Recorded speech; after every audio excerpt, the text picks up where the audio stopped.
It's been anarchy on the Aubisque today and on the climbs that preceded it in the Pyrenees.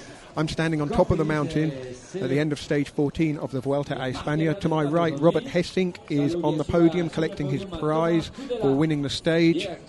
Around about 15 minutes ago, he crossed the line ahead of Elissonde and Igor Silin. A great victory for him, but it really was a stage for the ages. Completely uncontrolled racing most of the day. Riders all over the road. There was an attempted coup by Simon Yates and Orica-Bike Exchange, with several of his teammates helping him gain time overall. Still don't know exactly what damage he's managed to do to the overall, but he's certain to have moved up from 7th place. There were attacks by Nairo Quintana, by Alberto Contador, by Esteban Chaves, by Samuel Sanchez, all of which gained a little and then settled back into the groove. Valverde in fact cracked and fell away from 3rd place overall, and Chris Froome had an answer for every question that Nairo Quintana posed on the mountain. The stage itself then was a battle between little and large. Elissonde, who's tiny, and Robert Gesink, who towered over him and did most of the work on the mountain, it has to be said. Medium-sized Igor Silin was hoping to get the better of them, but he was unable to match Gesink's power at the line. And the riders are going to keep coming in now, I suspect, for the next 30 minutes. Wonder whether anyone will be in danger of missing the time cut today.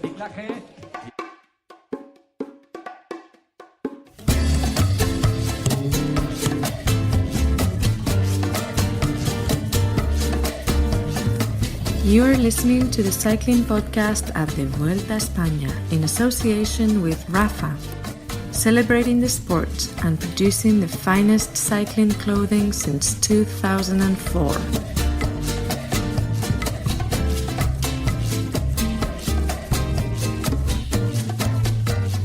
Well, I've made it down off the Col d'Aubisque to Gourette. Not too bad, the traffic jam off the mountain today. The crowds were quite big, but not Tour de France size crowds. And I'm down here at the press room with Fran Reyes from Ciclismo a Fondo. Fran, what's your assessment of the stage? Because I thought it was one of the most exciting days Grand Tour racing I've seen for a long time.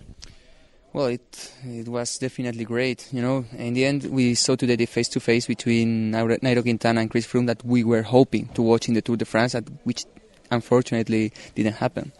So, yeah, for this, from that point of view, it was outstanding. But what made the stage really awesome was the tactics from Orica-Greenedge, even from the same Movistar team, even if it failed a bit because of Alejandro Valverde losing time. But yeah, it was a stage that was interesting from the start to the finish, and a stage that really hurt the cyclist legs for 200 kilometers, you know.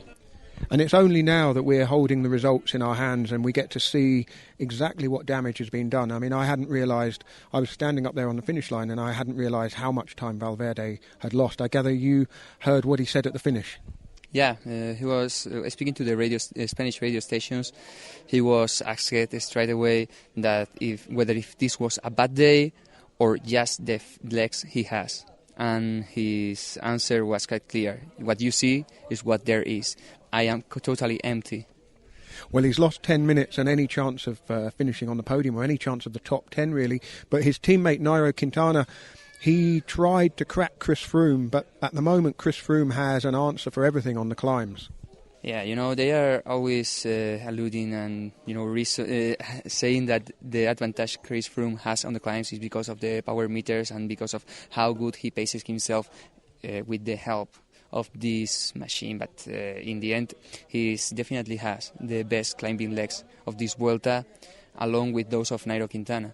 If you analyze the attacks from Nairo today, he attacked for 5 seconds and then immediately looked backwards to see whether he had made Froome crack or not, and he didn't. He never managed to get off him to get a gap of more than 10 meters maybe. And we know that Chris Froome will wait and he'll make his response when he's ready, and he'll close a gap, sometimes quickly but sometimes gradually, at the pace he feels comfortable with. And it must be very hard for the other riders because it doesn't appear that there's any way to crack Chris Froome, and the advantage Nairo Quintana has at the moment isn't enough for the time trial. Would you agree with that? Yeah, it definitely isn't. It's 37 kilometers of time trial, if I'm not mistaken, and only with a 2-second gap, a 2-second gain per kilometer, Chris Froome is beating Nairo. Even if Movistar sometimes take this narrative for saying, hey, it's us who are ahead of Froome in the GC, they know that that is a reality more or less virtual, So they need to gain time, and today their tactics were made to gain time on Froome. Maybe with Valverde rather than with Nairo, but they know that they have to beat him still. And what about Alberto Contador? A few days ago, the tape on his leg was Spanish colours, like the Spanish flag. It's white today, like the flag of surrender. It looks like any chance for him has gone. I mean, is this the end of Alberto Contador as a GC rider? I don't know if it is the end, but he's totally fading out. He had a slight chance of winning this Vuelta. In this talking from the stage 1, he had a slight chance of winning this Vuelta if Froome and Nairo weren't at the top of their game. But with them on this level of performance, he can't match that. He really can't match them. Even Esteban Chaves seems to be out of his reach. So he probably can't hope for... He definitely can hope for victory, and he probably can hope even for podium finish. And the Vuelta, I mean, every year in recent years, the racing is so open, and the riders are less reserved. They are prepared to take more risks. We saw today Simon Yates, 7th overall, trying to pull off an amazing coup. You wouldn't see that attempt in the Tour de France. The rider in 7th place wouldn't make that effort to try and gain some places. Samuel Sanchez, who I think was 10th this morning, also trying to attack, maybe to gain a few places. Why is it that riders are more willing to try things in the Vuelta? Is it because the stakes aren't quite as high as the Tour de France? Everyone is happy to have 7th, 8th, 9th in the Tour, whereas in the Vuelta they can maybe gamble for a little bit more? Yeah, I think that there are two main factors here. First, the one you say, the pressure is way weaker here than in the Tour de France. And second, it's not about the riders, but about the teams. The level of the teams as a whole, they are way weaker than they are at the Tour de France.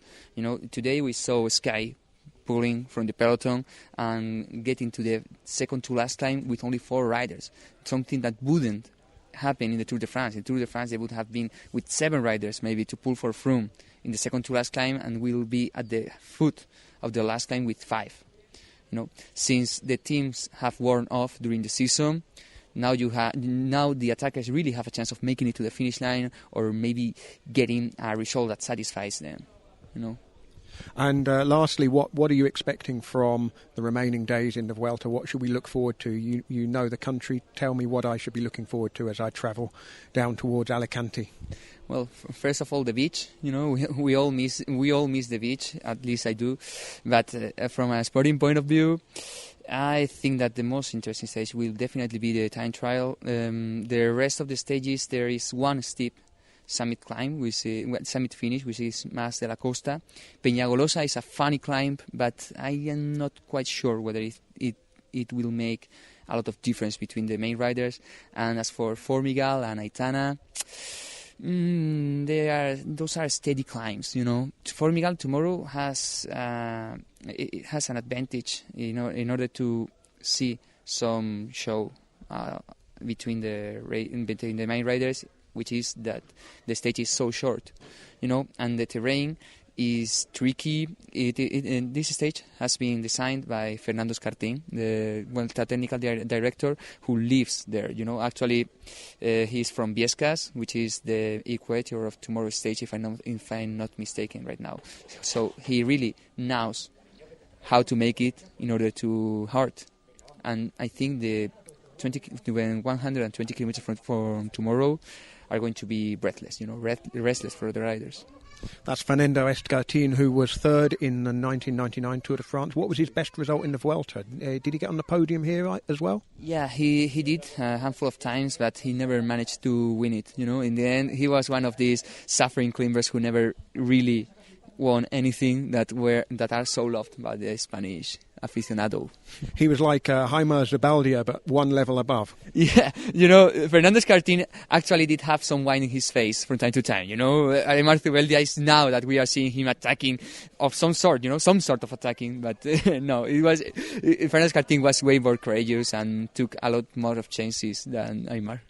Thanks very much. Enjoy your evening, Fran. Yeah, thank you very much. I don't know. Eurosport, the home of cycling. So that was me back in France. Feels like hours and hours ago. That's because it was hours and hours ago. It was like podcasting in a foreign country, wasn't it? I'm back over the border now in Spain with Daniel Friebe. Evening, Daniel. It's very late, isn't it? It's a very Spanish podcast. It's quintessentially Spanish podcast. It is. It's been traumatic getting across the border. Massive traffic jam. You must have enjoyed the drive over the Portalet there. I would have done, but it was pitch black, so I didn't get treated to the views. But I gather the views are stunning, aren't they? Absolutely spectacular. As are the views, or as is the scenery on most of the passes that go from France into Spain and vice versa. It's pretty spectacular up on the Col d'Aubisque, I have to say. I remember riding up that way in 2011 from Gourette up to the top. And when I got to the top, I stood and watched the race come past. I think it was a day Tour Hushoff won down in either Lourdes or Pau. I'm struggling to remember the details. But what I do remember is that as one of the Sky cars came past, Shane Sutton leant out of the back window and said, "How was it? Would have been easier if you'd left your gut at the bottom." So that was Shane Sutton there giving me a bit of motivational talk. Anyway, move on from that. Let's do an unconventional tale of the etapa. Where are we first, Lionel? I don't know where we are. Where are we? We're in a place called Sabiñánigo, in kind of it's at the foot of the Portalet on the Spanish side, and we went through Formigal on the way here, which is a big ski resort. Basically this side of the Aubisque in Spain, and we're in a fairly deserted, village square, aren't we? Yeah, there are a few people knocking around. Yeah, I mean you've had some tapas by the looks of it. I've had a hamburger. That's what I've had. A very Spanish hamburger, though. Okay, well I had a lomo roll, so pork slices with a kind of quite a piquant sauce that came with it, but it wasn't great. I grabbed that from the side of the road as I was stuck in traffic. I do admire, though, Lionel, the way that of all the stages, of all the times to drop into the Vuelta, you tried your hardest to drop in Catalan country, which was impossible, because we weren't staying really anywhere on the French side of the Pyrenees. But you gave it a good shot, didn't you? Yeah, it would have been easier to drive up to Revel for dinner this evening than the drive I've done. Anyway, let's get back to what was, I think, one of the finest Grand Tour stages certainly in recent memory. I can't think of another one. I asked Fran Reyes whether he could think of another one. I said earlier in the podcast it was anarchy on the Aubisque, but it was anarchy the whole day long. So if I did a full-on tale of the etapa this evening, then it would be gone midnight before I finished. But here are the brief highlights of what I can remember happened, the most significant things that happened today on stage 14 to the top of the Col d'Aubisque in the Pyrenees. The first thing that really put the cat among the pigeons was Danny Moreno of Movistar getting into the big break at the start.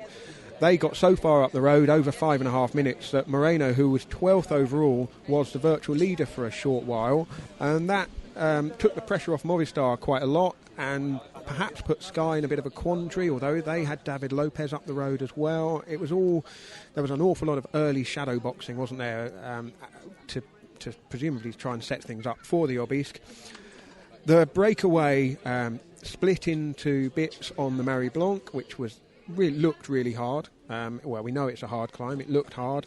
Then there was a great move by Orica-Bike Exchange.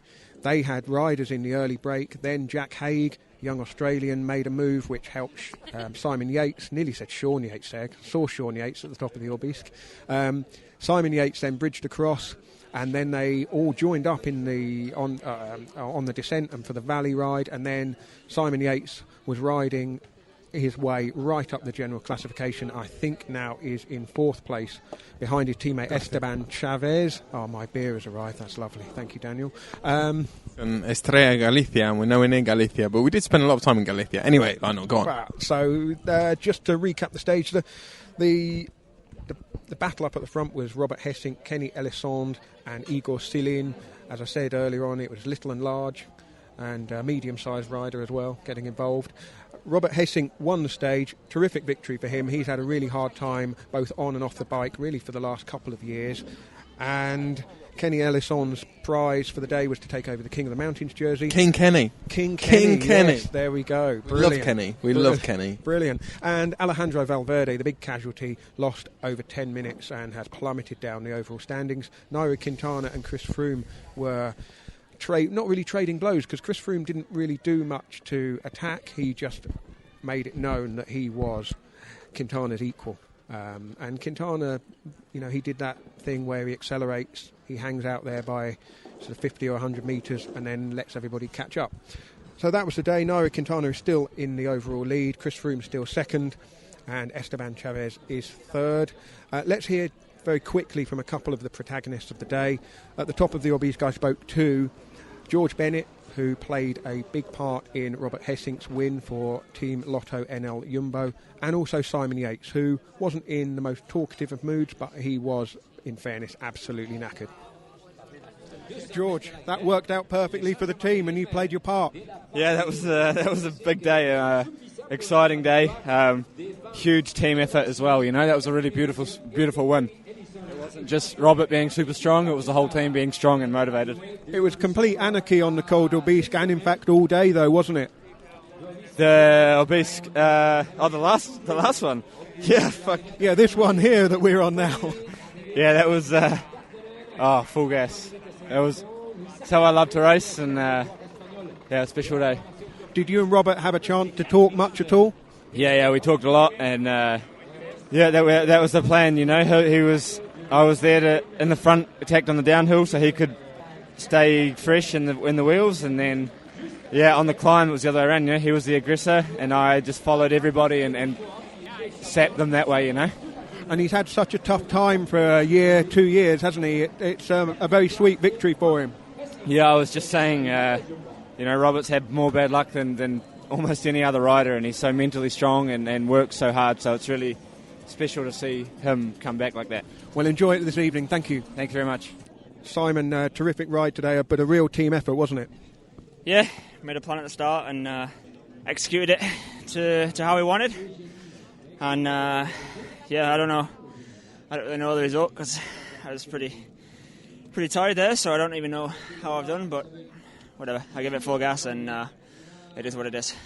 How helpful was it to see riders coming back towards you on the final climb, giving you something to chase all the time? As in other teams? There's a lot of riders up the road. It's normal, a lot of guys are tired. And I was in the bunch all day, so I'm going to be a lot fresher, and I think it's normal. So, Daniel, the thing that struck me was it was a day for teamwork, wasn't it? Movistar were playing soldiers with their men. Sky kind of doing the same on a smaller scale. Team Lotto NL Jumbo played a blinder, and so did Orica-Bike Exchange. Yeah, and the day looked as though it was going to be all about Movistar, but Movistar cocked it up in the way that only they know how. No, I mean that's maybe harsh, but it really underlines the point and bears out the point that you can employ whatever tactics you want, but if your leaders don't have the legs to finish the job, and it reminded me very much of the stage to Bagné de Bigorre in 2013 Tour de France when Movistar really had Froome up on the ropes, and they'd got rid of all of his teammates. Well, Garmin actually got rid of his teammates very quickly. Froome was left on his own, and there were 6 Movistar riders at one point, 1 Sky ride. I think over the final 2 climbs there were 6 Movistar riders, or certainly when they began the penultimate climb, and they failed to land a blow really. And it was very similar today. It could have been panic stations for Team Sky. I spoke to a few of their guys, Dave Brailsford and Froome himself, at the end of the stage, and they said they kind of toyed with the idea, or they could have tried to send Kenyuk or maybe another rider after the big 41-man break this morning, but they felt that it was smarter to just ride tempo on the front, which was a very kind of confident move, a very self-assured move, really. It would have been easy to panic in that situation. And when it came down to the final climb, it was mano a mano, and Froome is as strong as Quintana, well, pretty much as strong as Quintana, and I think Sky certainly feel that Froome is getting stronger and Quintana might get weaker as this race progresses. Interesting take from a couple of people at Sky about the time that Quintana needs going into the final time trial, and Quintana and Movistar have pedalled this line that he needs at least 2 minutes or 2.5 minutes, or they've even said 3 on occasion. At Team Sky, they feel that 40 seconds might be enough for Quintana, and that whether he's playing mind games or completely miscalculating, they feel that he's a good enough time trialer, Quintana, to only lose 40 seconds from Chris Froome. So if that is the case, then it's Froome that has to gain time at the moment, not Quintana. Well, I mean, if you think about it sort of ruthlessly, 2 seconds a kilometre over 37 kilometres would give Chris Froome 1.25 minutes, and that's enough to win the Vuelta as it stands at the moment. And 2 seconds a kilometre isn't being outlandish, even 3 seconds a kilometre. It might not all happen at once, it might be quite level pegging to start with. And obviously there's stages to go before then. There's tricky, it's tricky territory rather than out and out climbing territory. Particularly tomorrow, an 118 kilometre stage tomorrow. We know we've become very well accustomed over the past few years to what drama those very, very short stages can offer up.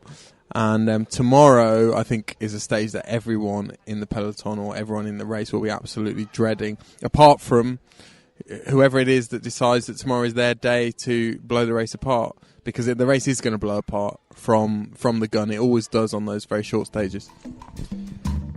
The Cycling Podcast in association with Rafa. So Daniel, as you'd expect, Robert Gesink was all smiles at the top of the Col d'Aubisque this afternoon. Big bear hug from one of his support staff and a whoop from Gesink, because that victory meant a lot to him. It's been a very difficult time, as I said, on and off the bike for Gesink. His father was killed in a cycling accident a few years ago. He was diagnosed with an irregular heartbeat, had other personal problems. He had injuries as well. I think he broke his leg, and it's a long, long time since he won a major bike race. He won the Grand Prix Quebec in Canada in 2013, but a long, long time since he's been up there in contention for a Grand Tour stage win. He finished 6th in the Vuelta in 2012, I think, and there was a period where on the final climb when he had Kenny Elissonde in his not inconsiderable... Hang on, Lionel. Hang on. Can we refer to Kenny Elissonde from now on as King Kenny?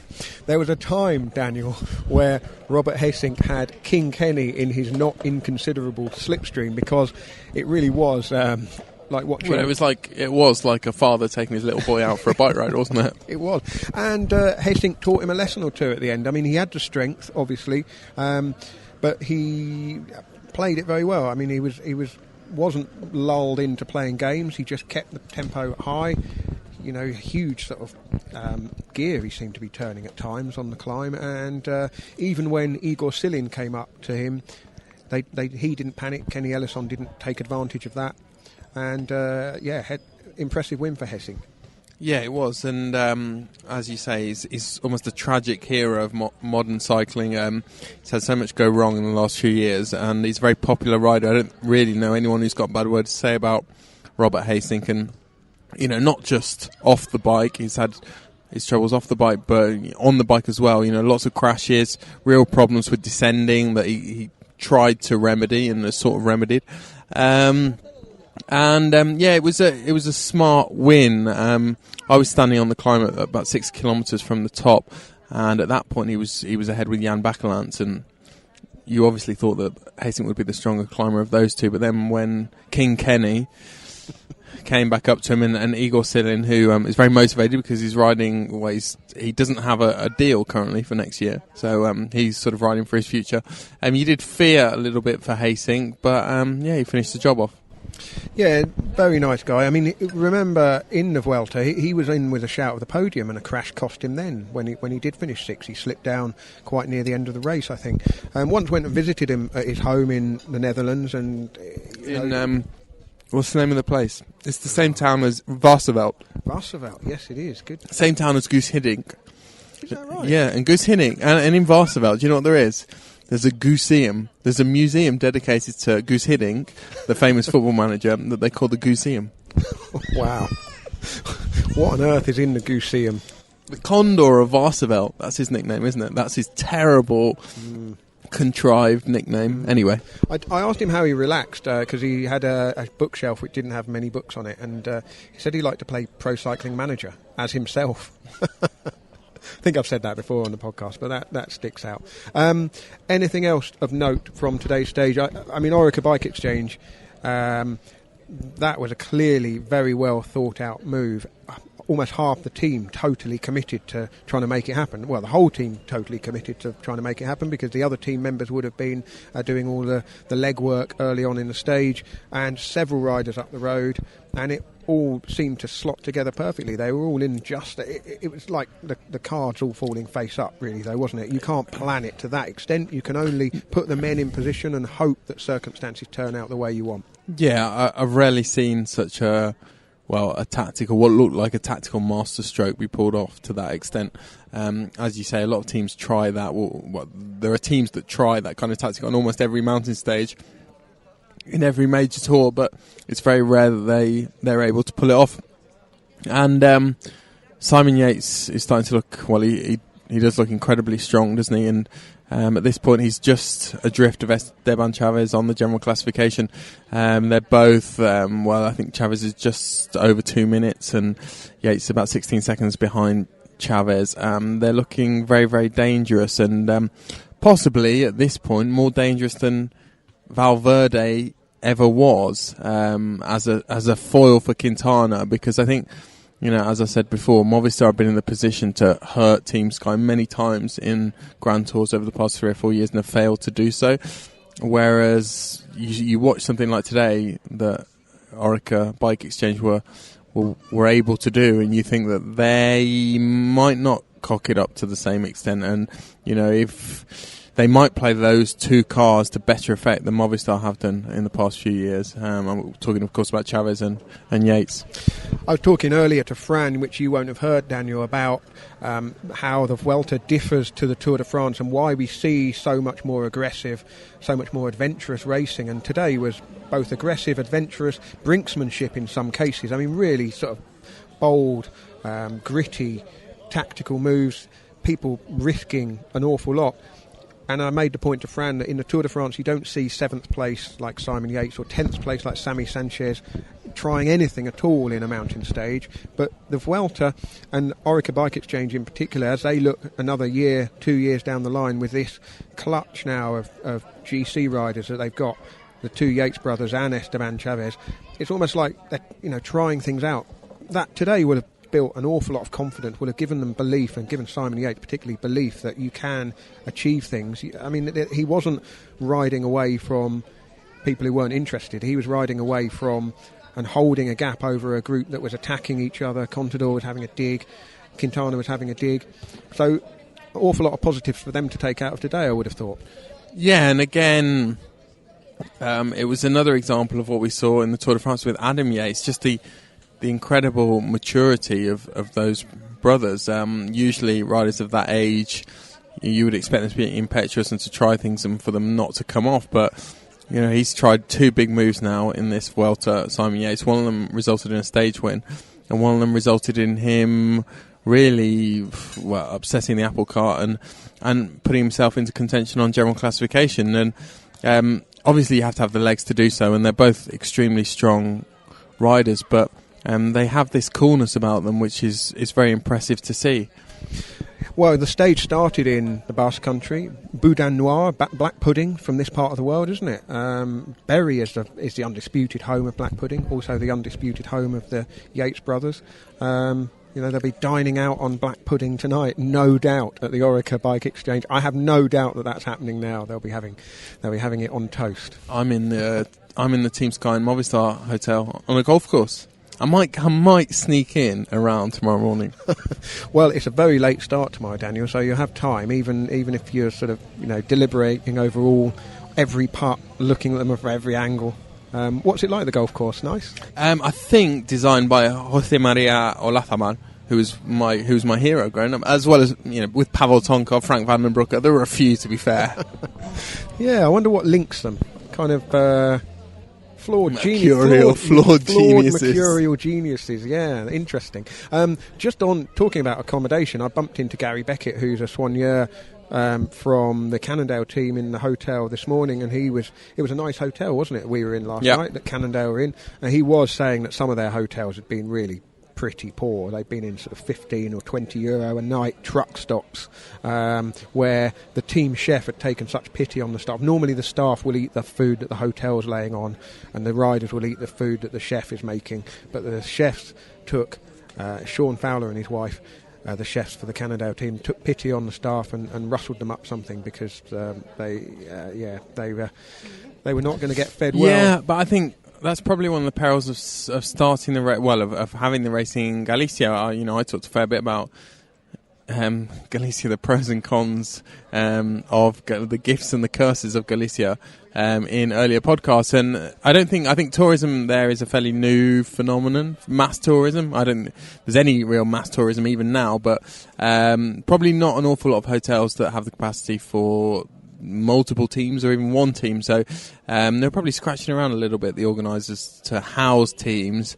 So I can imagine it would have been potluck. I, of course, stayed in some wonderful places, castles, these incredible haciendas with nice sweeping views over the Galician hills. Yeah, beautiful. Well, when we get down to Benidorm, what sort of accommodation will there be down there? I would imagine it would be perfect for bike teams in Benidorm, because there'll be some huge hotels, very modern. Mm-hmm. The team chefs will be able to move their kitchens in, and take over. And I think there'll be no complaints about that. And then it will be shots on the beach at sort of 2 a.m, no doubt.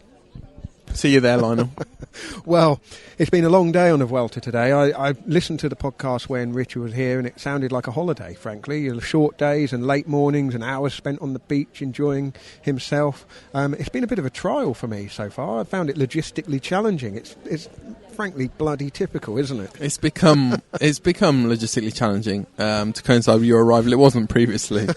No, today was interesting. I mean, I remember when the Tour went up to finished on the Aubisque in 2007, and that was an absolute that was a disaster zone, wasn't it, getting off the mountain that day. The Tour, of course, is vast, and it really struck me how much smaller the Vuelta is, seeing how little of the infrastructure was needed up there today. Yes, there was a big traffic jam, but it wasn't anything like the Tour scale. It was just but the Vuelta, it has got a lovely laid back feel. It's been a few years since I've been here. I've enjoyed reacquainting myself with it, looking forward to exploring the real Spain now that we're away from France. So join us again tomorrow. We'll be, well, where will we be? Formigal, just up the valley, isn't it? Yeah, but we've got a bit of a drive after the stage, haven't we? Head down into past Zaragoza and but I did a bit of a Vincenzo Nibali, and I thought the rest day was the Monday, but it's actually Tuesday. I heard another one about Nibali. Nibali famously one year, what was it? There was year 2012, wasn't it? He thought that he was very bullish about his chances in the time trial that year in the Tour de France, and then it was pointed out to him that it wasn't a team time trial, and he was astonished because he was absolutely he was convinced that it was a team time trial, and it wasn't. It was an individual time trial. Apparently there was another one this year at the Giro, the Dolomite stage. He'd completely, I think he might have even recce'd the stage, but he'd completely forgotten to recce the Passo Giao, and then that morning, a day or two before the big Dolomite stage, someone talked to him about the Passo Giao, and he looked at them quizzically, and he hadn't realised the Passo Giao was on the route. Well, hopefully the rider... Again, tawdry speculation. I'm not sure any of this is true. This is the kind of story you get told by by unreliable colleagues. Well, if anyone's listened this deep in, don't hold it against Daniel if that doesn't turn out to be true. Let's hope that the riders don't assume that tomorrow's stage, just because it's short, is going to be easy. I'm sure they won't. It's going to be fast, explosive, very difficult, particularly towards the end. We could see some kind of ambush. Who knows? It's going to be very interesting to see what happens, because then the race does sort of settle into a bit of a groove for a few days, and everyone's looking towards that time trial now, and we'll gather a bit of information over the next couple of mornings, I think, to see who people think has got the upper hand in the time trial. But for now, that's all from the Cycling Podcast here in Spain. Thank you very much for listening. I'm Lionel Birnie. Thank you very much, Daniel. Thank you, Lionel.